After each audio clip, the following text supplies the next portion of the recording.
the question of magic.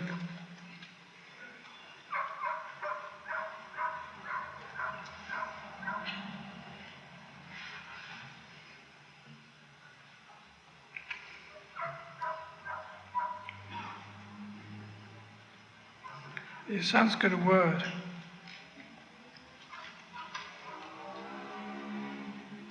is Siddhi,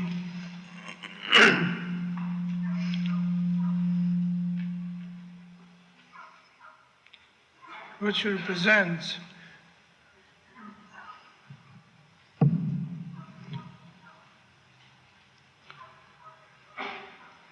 sense of actualizing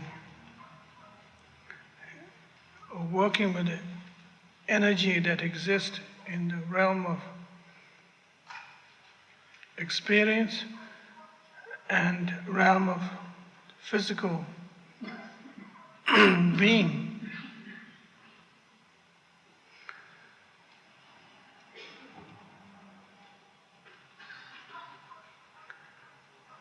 In the Western world, we have all kinds of ideas, the concept of magic, which seem to be associated with mysteriousness of some kind, and the turning fire into water, the sky into a ceiling, and the floor into a sky, and the sky into floor.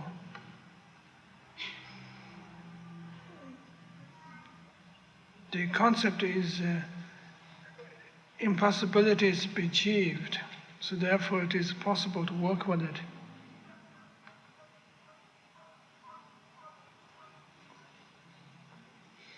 Only by those chosen people who had a magical power.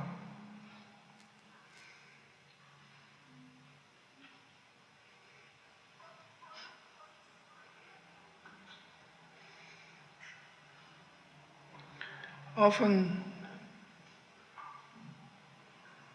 reading a lot of comic books gives subconscious feedbacks from our childhood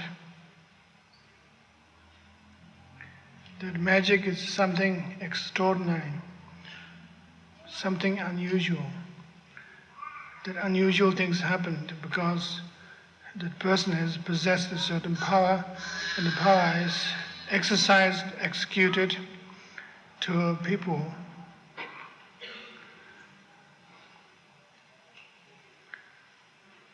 They can destroy people, they can nurse people, they can help people, change people, giant into a dwarf,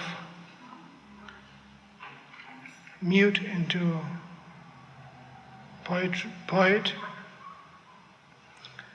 and a deaf into a musician,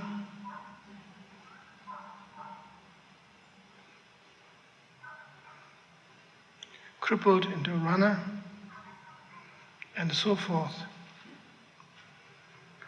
That there is that kind of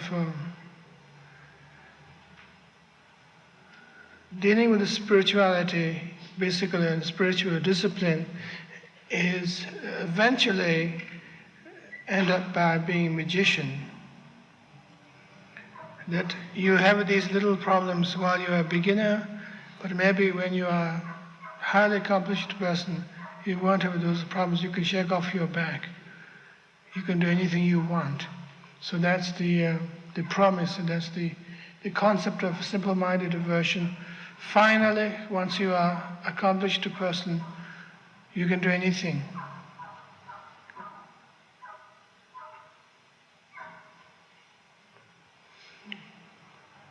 You can shake the universe.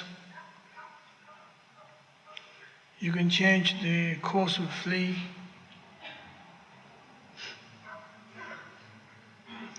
And habit of mice.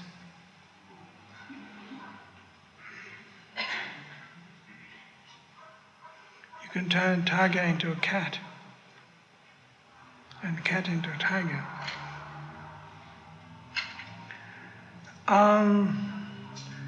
are a lot of problems with that. Actually, when we talk in terms of mystical experience, according to the Christian tradition, or for that matter, Buddhist tradition, whatever, we are not talking about mysteriousness. Or for that matter, the Judaic tradition, whatever. We are not talking in terms of mysteriousness is finally manifested, so after all, spiritual trip has some value.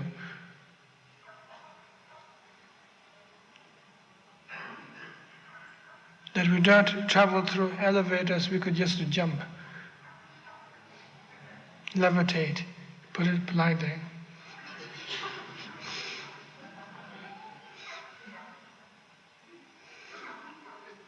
It's ultimate automation,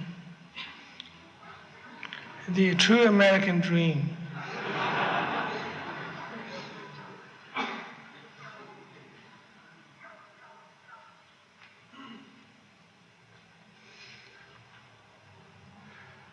There are some problems with that. One problem is, of course, obvious one, that simple-minded approach.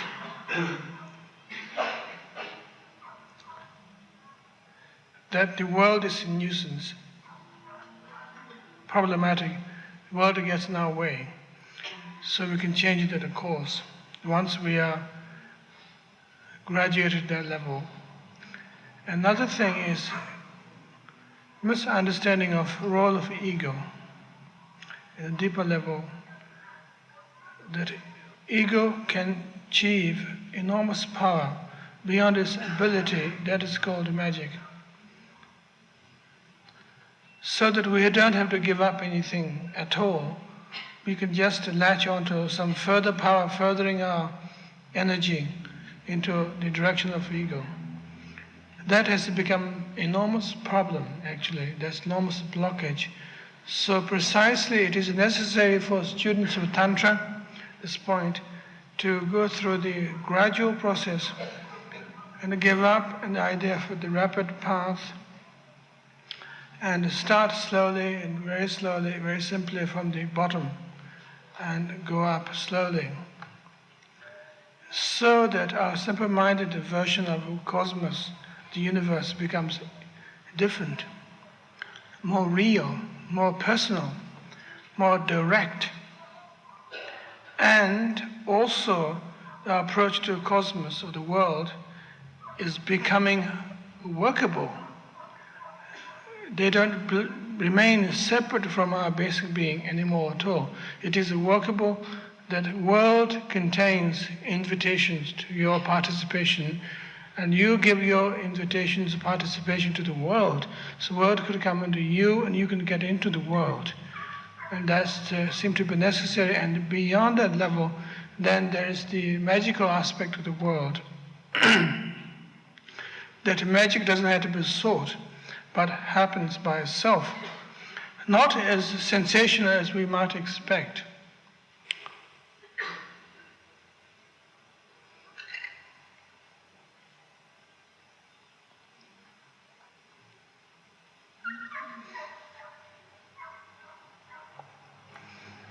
And the magic happens in the different areas.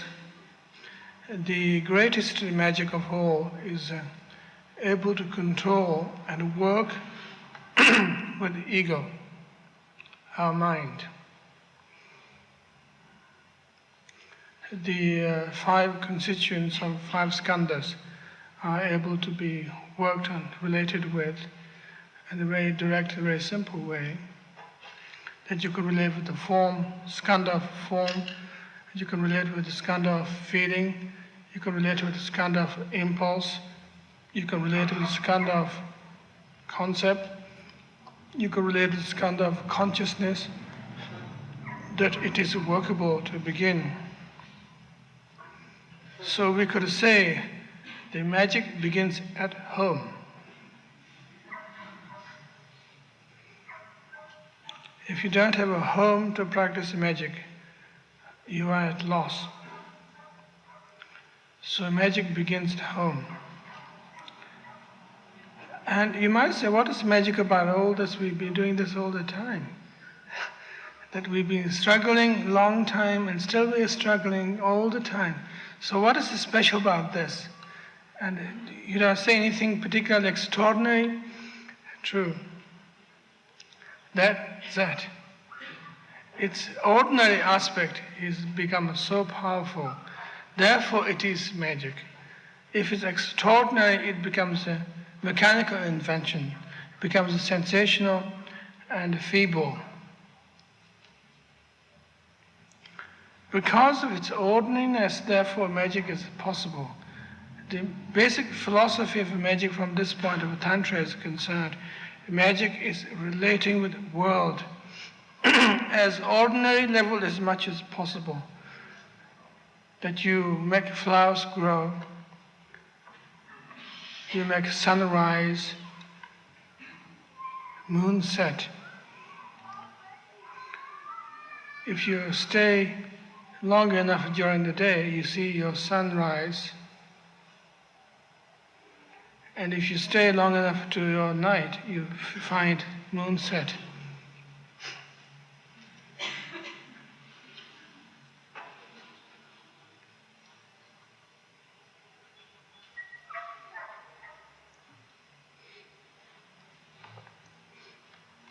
If you would like to watch the sunrise, you have to stay early. You stay up so late, and then finally it becomes so early.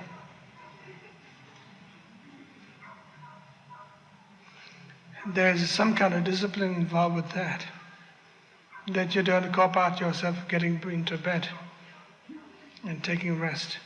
And then quite possible you miss the sunrise if you don't stay too early.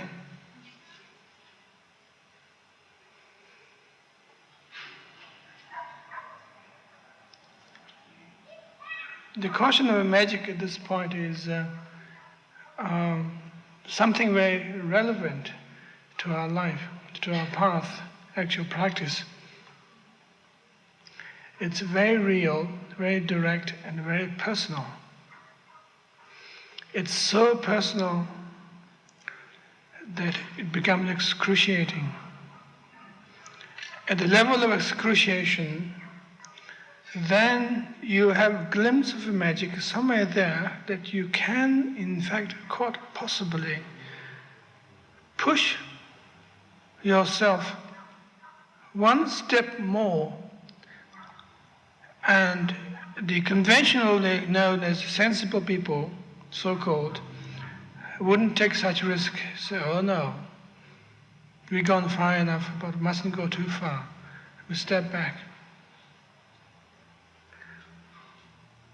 But there's a threshold there, that the level that you think you have gone too far, extending yourself to the world, and at the same time there's some kind of warning, at the same time there's some kind of faint invitation takes place.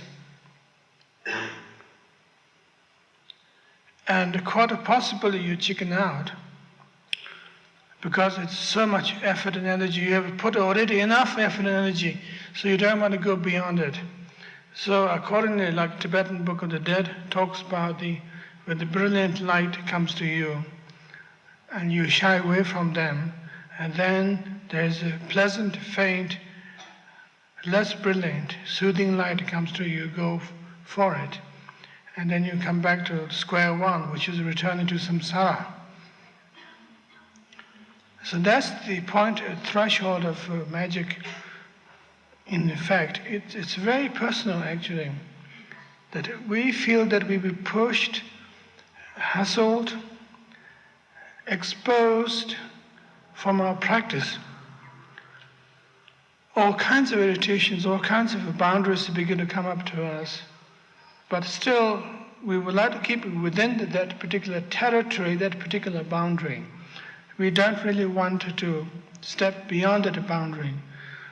And the fear of you are doing something beyond, according to the command of the teaching,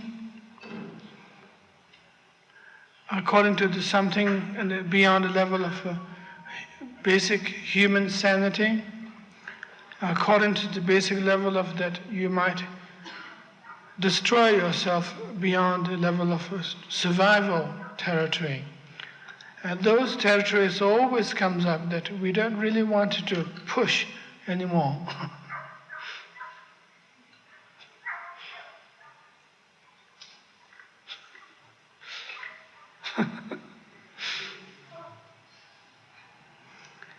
Some kind of pushing is necessary.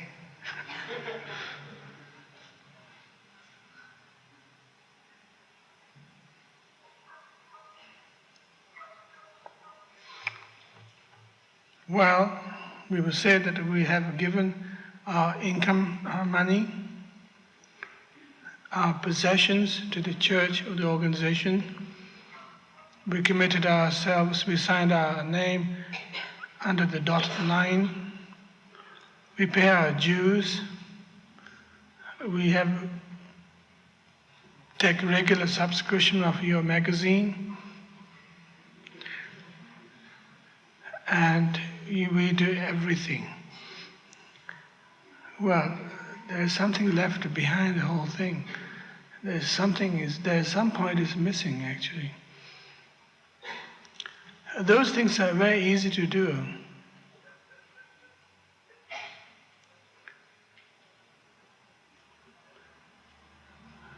The question of giving up this point is giving up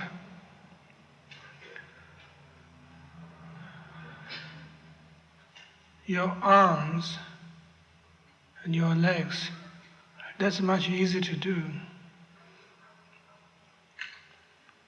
You can give up your hair, you can give up your beard, you can take off your clothes.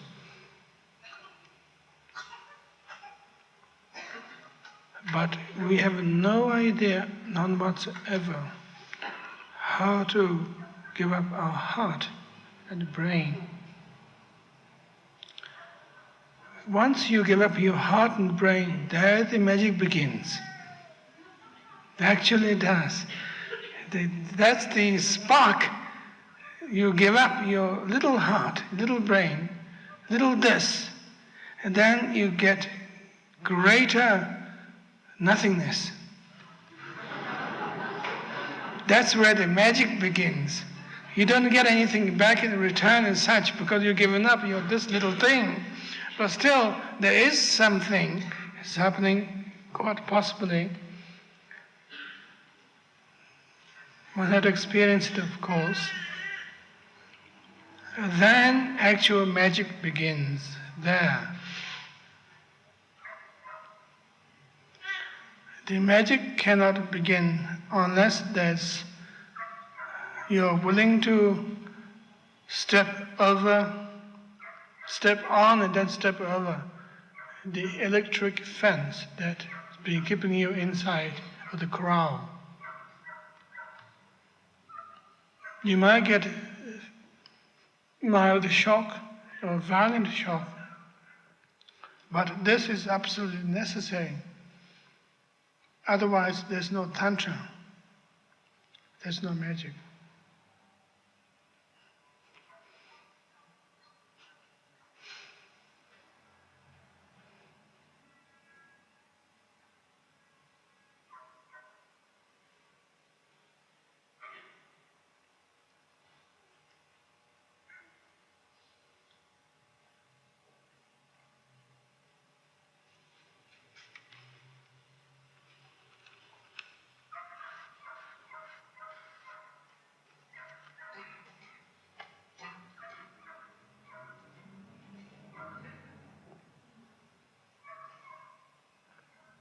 That doggy is crying.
when we talk about magic,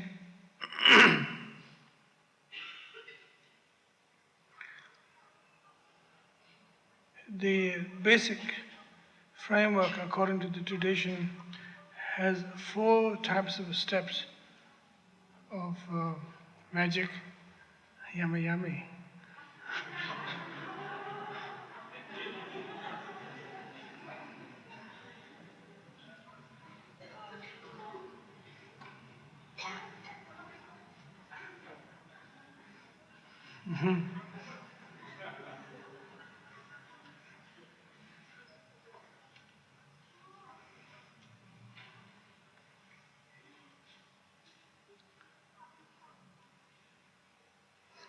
The first step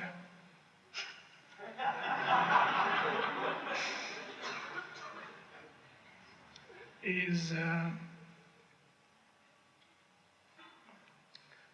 one-pointedness, believe it or not. One-pointedness.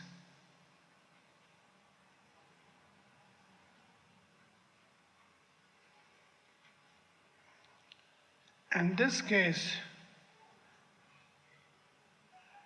one-pointedness, we are not talking in terms of the shamatha experience of one-pointedness, which is highly sharpened. Like one-pointed sharp needle that pierces through the discursive mind and able to develop mindfulness, awareness, and so forth. But in this case, when we talk about the Vajrayanas version of a mindfulness, or one-pointedness, we are talking about one-pointedness in the level of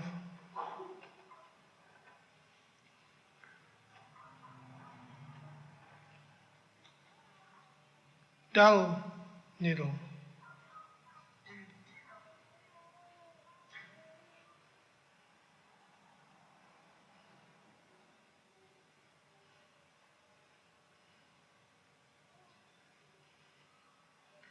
The dagger made out of stones. Rather than stainless steel efficiency, this one-pointedness is something slightly different than the penetrating sharpness.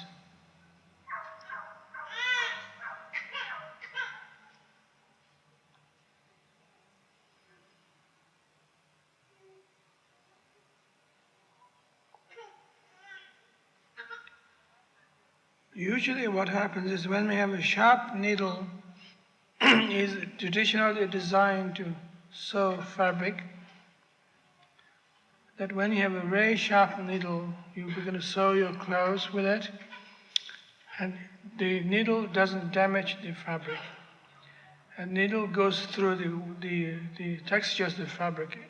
It doesn't damage, it just goes through in and out, so that consequently that our clothes made are very efficiently and there's almost invisible seam. In this case, when we talk about one-pointedness, is we are talking about not only going through the webs of the fabric, but we are talking about crushing what is there, crushing them so that there's no obstacle, so finally penetrated.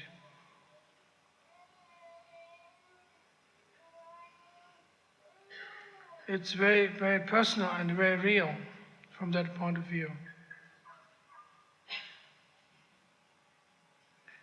This one-pointedness of the first magic, if you like to call it, if it pleases you, is different kind of penetration.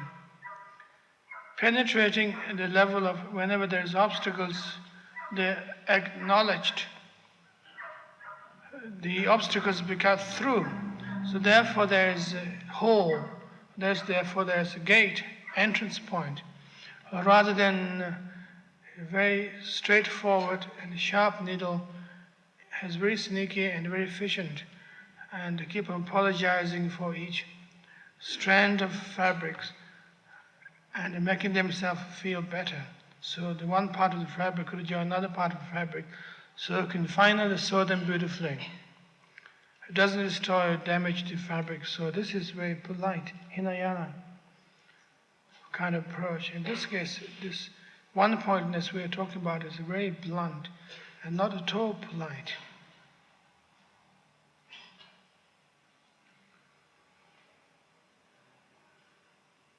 Emotions occurred, experienced,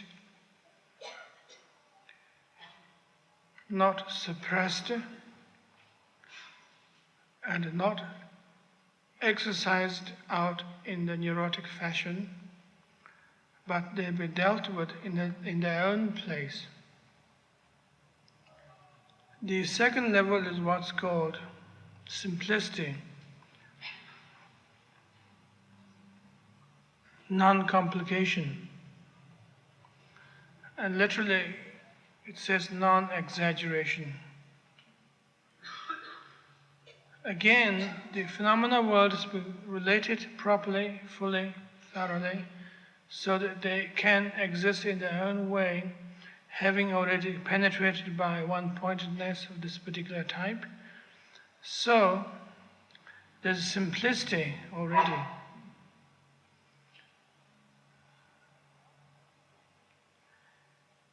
Not simplicity from the point of view of being a harmless person who lives in the hermitage, who doesn't kill a flea, who's so kind and so good. But in this case, when we talk about simplicity, we are talking in terms of no need for further exaggeration.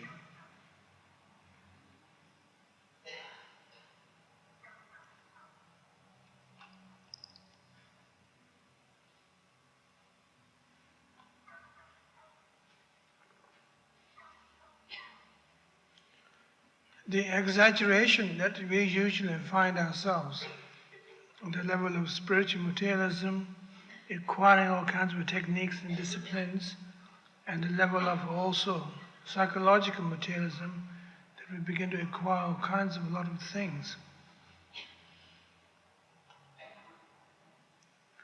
What we are talking at this point is simplicity in terms of non-complication, rather than the romantic simplicity, which has a different point. When we talk about simplicity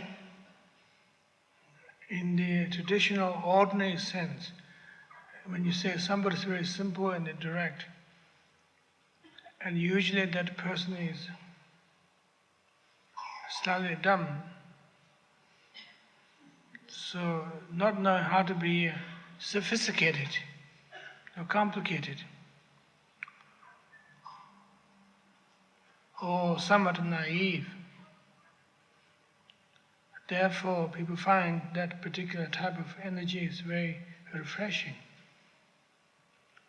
which is also going in direction towards the regressing rather than progressing in any way. But in this case, we are talking about simplicity in a self-existence. Self-existence, like a rock, has its magic because it sits still but never get bored.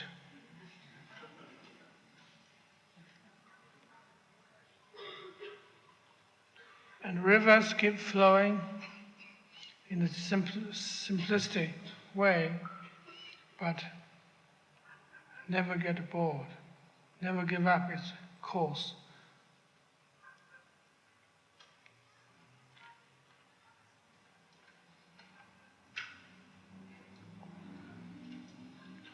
And next level is what's known as the one taste. One taste. Taste here is one flavor or one taste, whatever you like to call it, is very direct and very simple. Because of that, such simplicity of self-existence, rather than being naive or good or kind or anything, but because it's the magical qualities that that a fire burns by its own simplistic way, but still it has its energy. And one flavorness at this point is one flavor in the sense that need not have any reference point. No need for further reference point. It's direct, it's one flavor. That sugar is so sweet because the salt is so salty. As such a reference point, it doesn't imply it's a one-shot deal, if you like to call it. If you feel extreme pain, frustration, you feel it. That often that students I find saying that I feel so painful and so frustrated, but I can't understand why. Maybe there's some element of truth in that, magic in that, in fact, that students are not analytical, but they're direct. They feel the nowness of the pain as it is, or pleasure, whatever it is, as it is, personally, directly, very simply, which is very powerful, very important.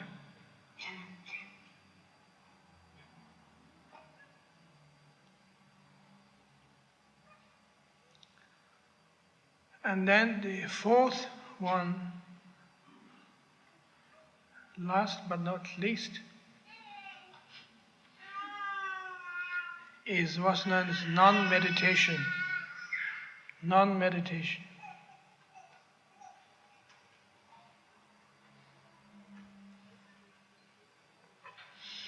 In this case, meditation is somewhat related to that of the contemplation idea of contemplating on something or other, visualizing candle or rose, clear pond, and you find yourself associating with them.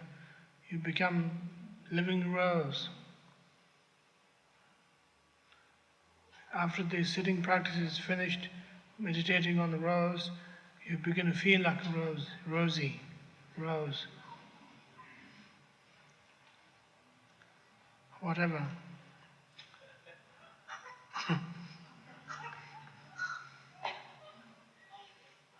But at this point, the whole process is very direct and simple, and not complicating anything beyond. That's why non-meditation.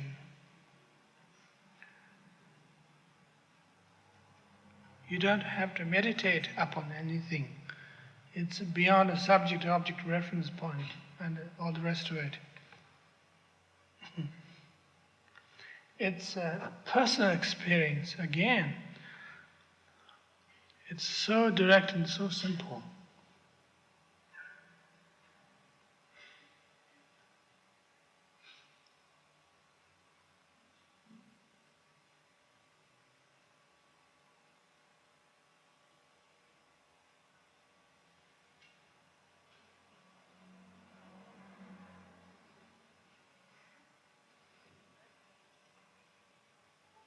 The magic of expectation.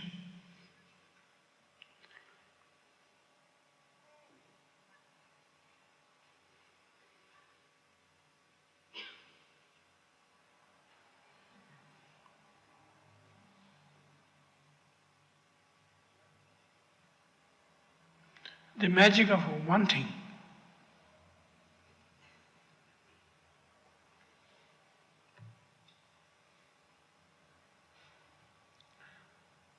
Brings contrast to no meditation. Wanting something. You want to bring something in constantly, all the time. You want to have it.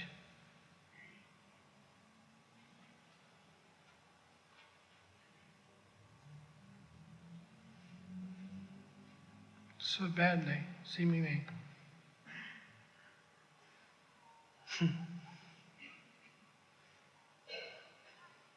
But even that's questionable.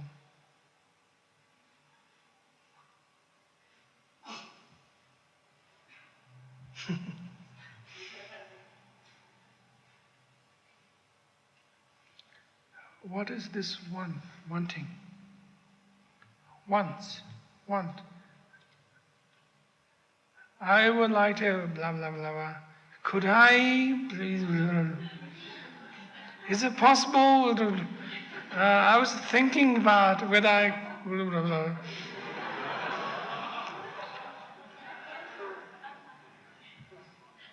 You can manifest in all kinds of ways. From the beginning, you're wanting, but still it's saying the same thing. I want to eat. I don't even want to chew. Once I get it, inside my mouth, I just want to swallow.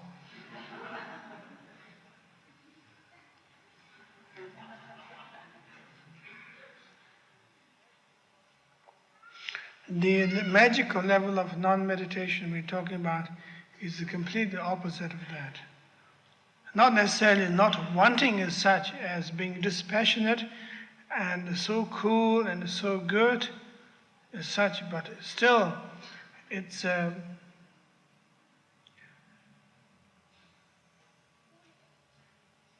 there is less hunger involved, and you are not particularly hungry. You are not particularly full either, but still you are not particularly hungry. You can accommodate if there something to eat is involved, will come. Fantastic, maybe, but let us eat properly, a non-meditative way. That's the greatest magic of all. The final fourth level of the magical process is that you don't just perform magic because your gadget works. It's like angry soldier firing machine guns at your enemy. And each time when machine gun action operates, you begin to kill your enemy. You begin to lick your mouth, your lips, and still keep on going. Machine gunning around, feels enormous satisfaction. Yummy, yummy.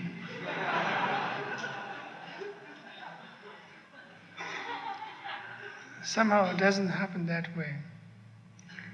It's an expression of a total non-aggression, expression of a total extraordinary energy and power at the same time, magical power at the same time.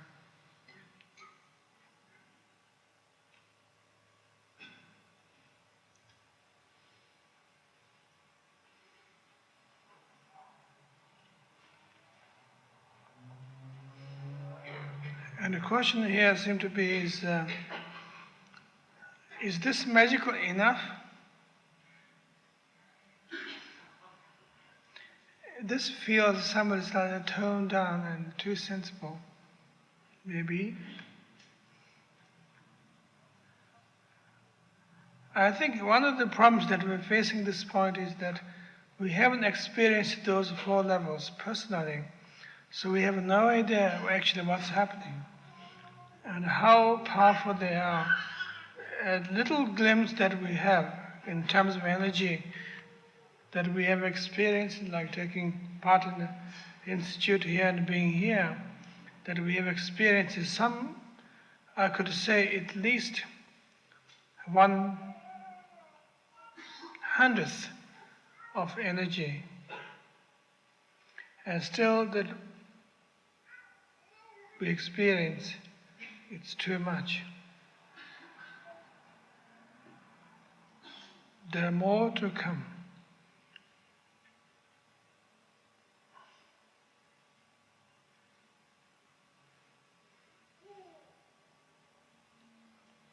There are a great deal more to come indeed. That once Naropa said, practicing Tantra is like trying to ride a burning razor.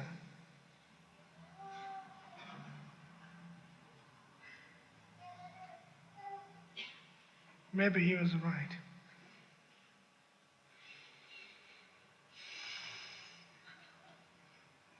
Questions welcome, please.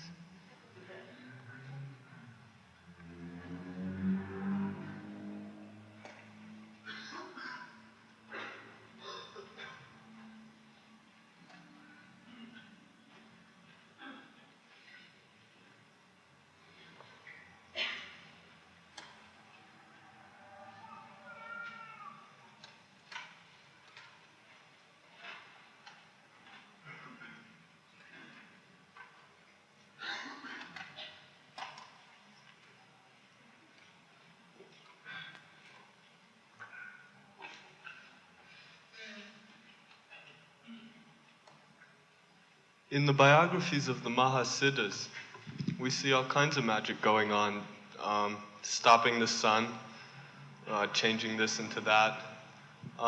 Could you talk about that a little bit and what it means? Well, I think it's extremely simple.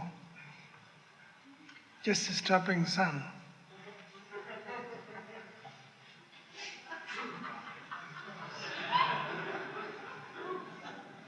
Can be done.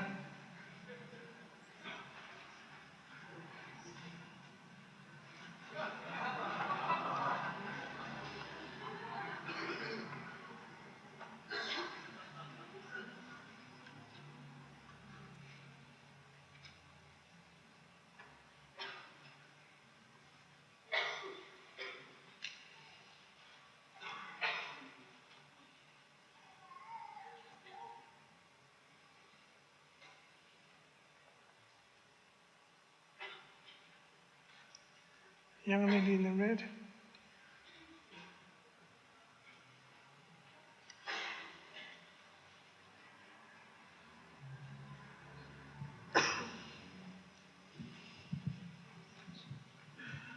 At the beginning, you were talking about approaching that threshold where you feel like you put in a lot of energy and a lot of, struggle and irritation. And what I was wondering is, where does the inspiration come to actually take that step over the threshold? Well, I think that if we are going away from square one, we have energy from the square one to go beyond square two, square three, fourth, fifth. So energy comes from square one. Otherwise, we can't begin. If you don't have any kind of emotions, we can't begin. Otherwise, there's no path, there's no journey. So, ignorant transmuting into wisdom, how to begin? Purely begins from the ignorant itself, because the ignorant is so intelligent at the same time that without that kind of trust and understanding, you can't begin from anywhere at all. That distrustfulness begins from that level and it turns into faith and devotion because of its distrustfulness at the same time. So everything you have to begin at home, so to speak. And if you try to recruit foreign energy, foreign elements, and we are copping out. In fact, we haven't cultivated, trying to live on our own vegetable garden. We're trying to buy from the supermarket is not so good. If you're trying to be a good farmer, particularly trying to be self-sufficient.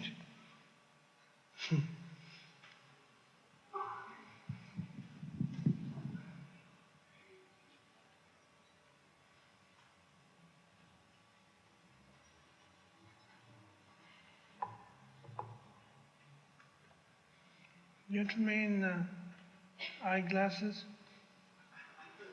Oh. Yeah, this is related to What? This is related to the question that Siddhi was just asking.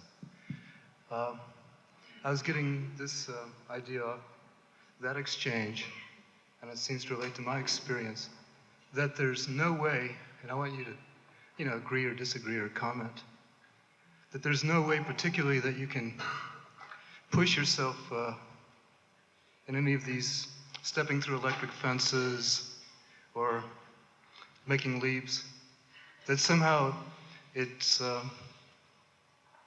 sort of an act or a game whenever you see, well, that would be great, to step through that. I can see where I'm really fucked up or held back there. But it'd be great to, to shed that. And it doesn't seem that you can do that voluntarily. It seems like you just have to get into experience and something happens and then suddenly you find you're on the other side of that. But that you can't do it voluntarily quite. Did you say sublet? Excuse me? Did you say sublet? Sublet? No.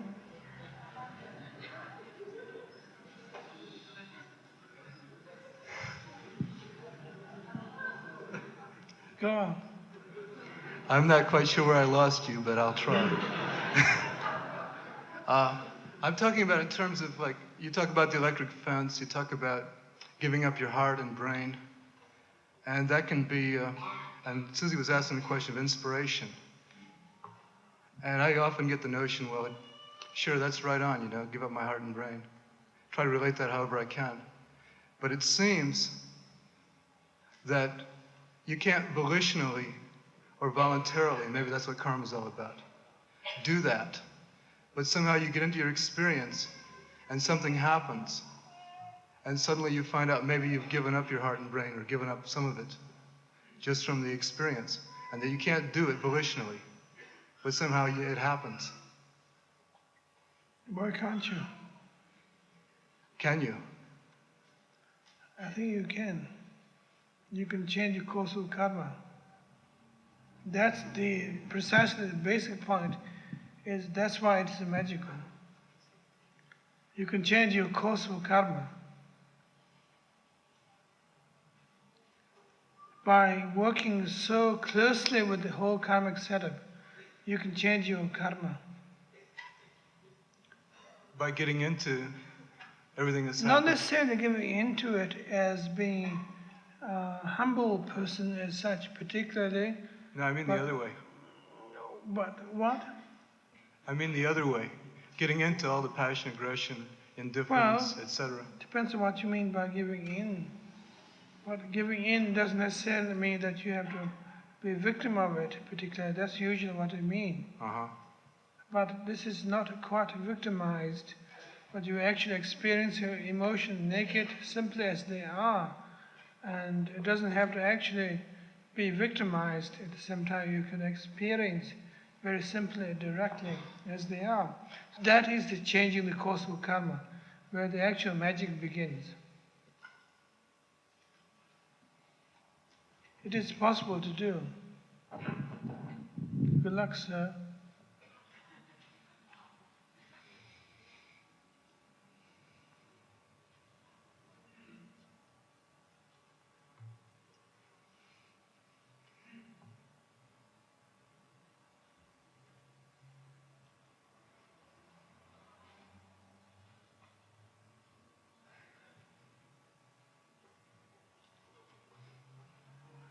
This moment of breaking through the threshold, the birth of magic or Tantra, at that moment, would you say that a motivating or a quality of mind would be the quality of inquiry, of interest? Or would it be perhaps realizing the limitations of any act of will to try to escape from it, thus humility? Or would it be both? Both. Hot and cold at the same time. Could it be said that because of the state of inquiry that you've strained yourself to see as much as you can, only when you've gone beyond to your limit can humbleness come? or humility come? Is that how they work together? There's something fishy about that. Can you say more about it? You can't fake surrender and humility, and you can't fake being interested or really inquiring. That's what I mean. There's still it's something very fishy about that. Although you said you can't fake. But still something very suspicious about that. You can't fake anything, you know. That seems to be very strange, uncertain there. In fact, one of the quality of tantric discipline is you can fake the whole cosmos. Can fake, huh? But you can be still honest. And because you're relating with the truth, you can fake anything you want. That's precisely what the magic is.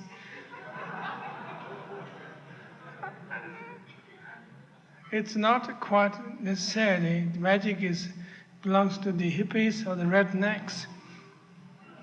You know, it's a cosmic thing. And particularly if a person is afraid to fake, the person is no access to magic. If a person is willing to fake truthfully, directly, without any complications, then it's simplicity, what we were talking about in the second level of the magic. It's possible and it's workable.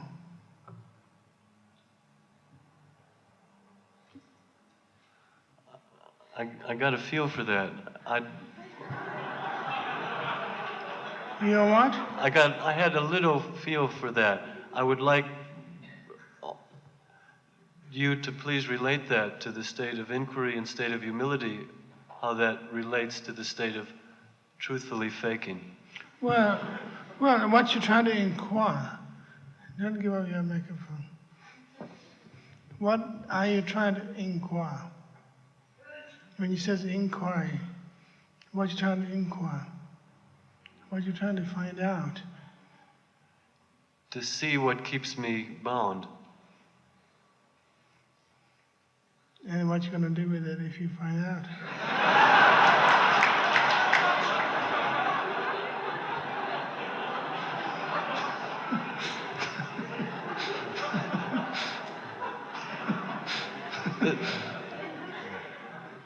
This is fiercer than usual tonight. What? What did you say? I said, I feel you're being fierce. You really...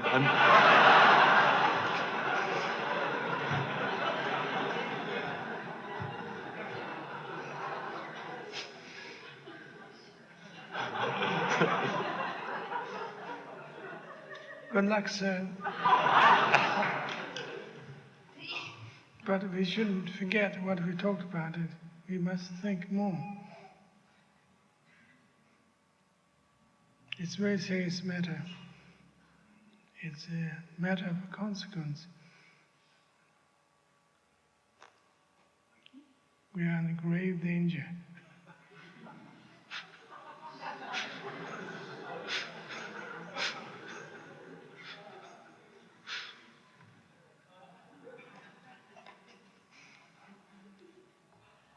Maybe the magic might strike on us.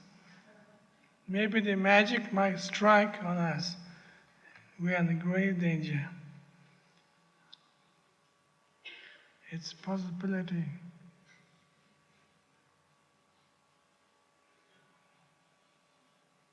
But let's take it with a humor.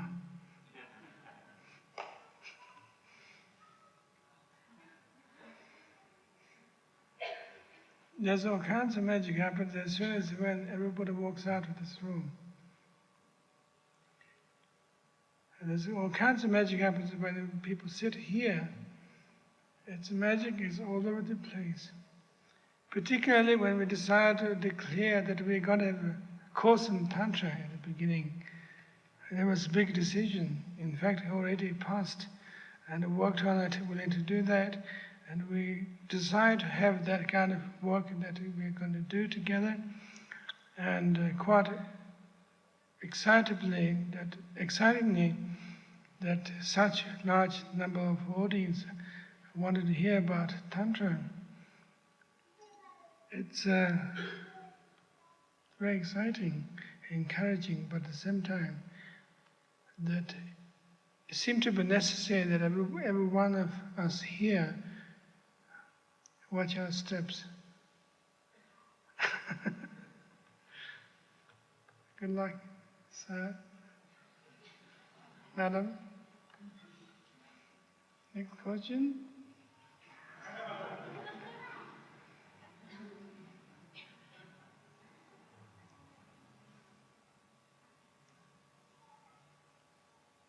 Shiny-headed.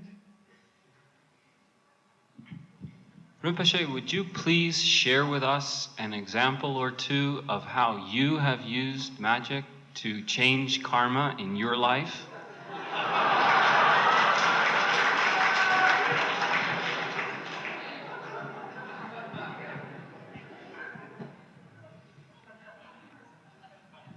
I was born in Tibet, raised in Tibet. I've been forced by the Chinese communists to leave my home ground. And I've been forced to give up my monastic life. And then I went to England to study in Oxford. Still, I tried to hold on to my discipline. And then I had a car crash, an accident, which tells me that I should let myself go more than I've been trying to do so. So finally, I'm here.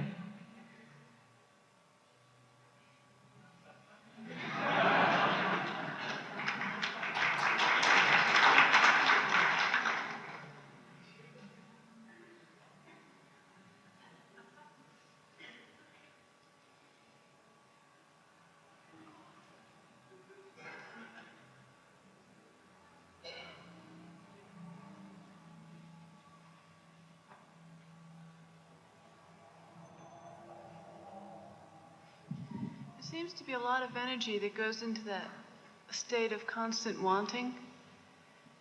And in that non-meditation state that you're talking about, what happens to all that energy that you usually use as like vacuum cleaner energy, sort of always sucking up Usually everything? what? The kind of energy that you always use in like vacuum cleaner energy, kind of just wanting everything constantly. Well, I think it's somewhat slightly misdirected, in fact.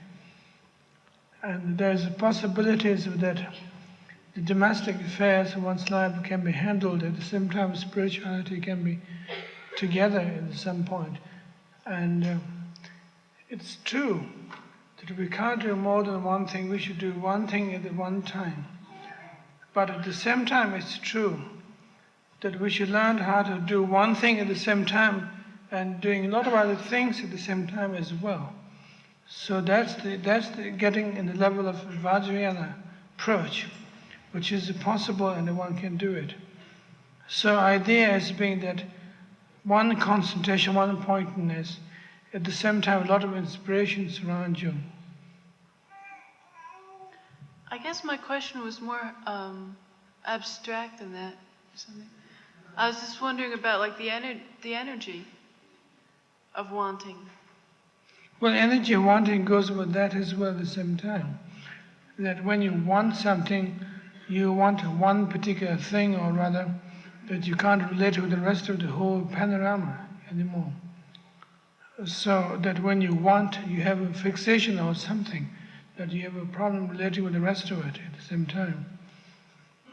But it seems sometimes like the wanting isn't even focused on one thing. It's just a general sense of needing more than you have, of just wanting. Well, then that becomes just one thing.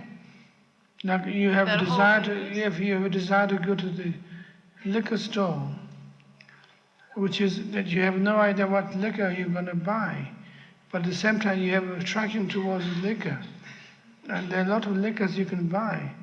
At the same time, it's one-pointedness. At the same time, it's multi-pointedness. at the same time. I mean, no matter how vague it is, it can still be one point Something of like vagueness. that. Yeah.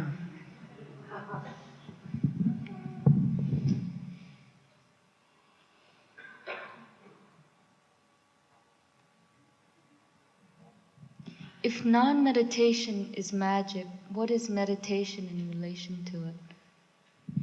Formless? What? What did you say?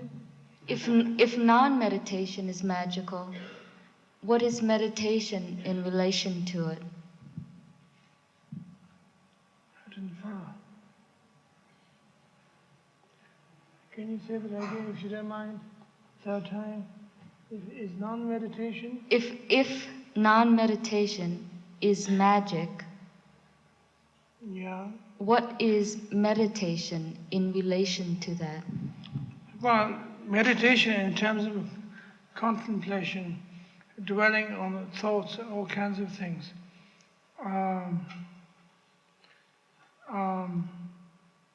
No magic, obviously.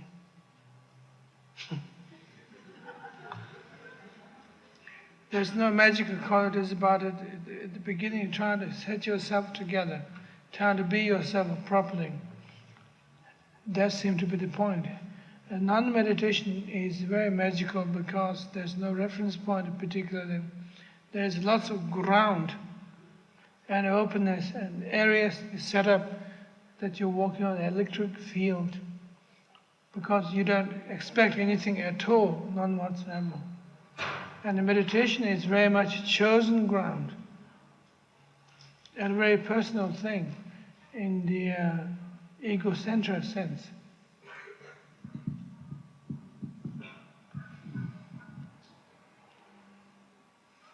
Well, ladies and gentlemen, I think it's time to begin.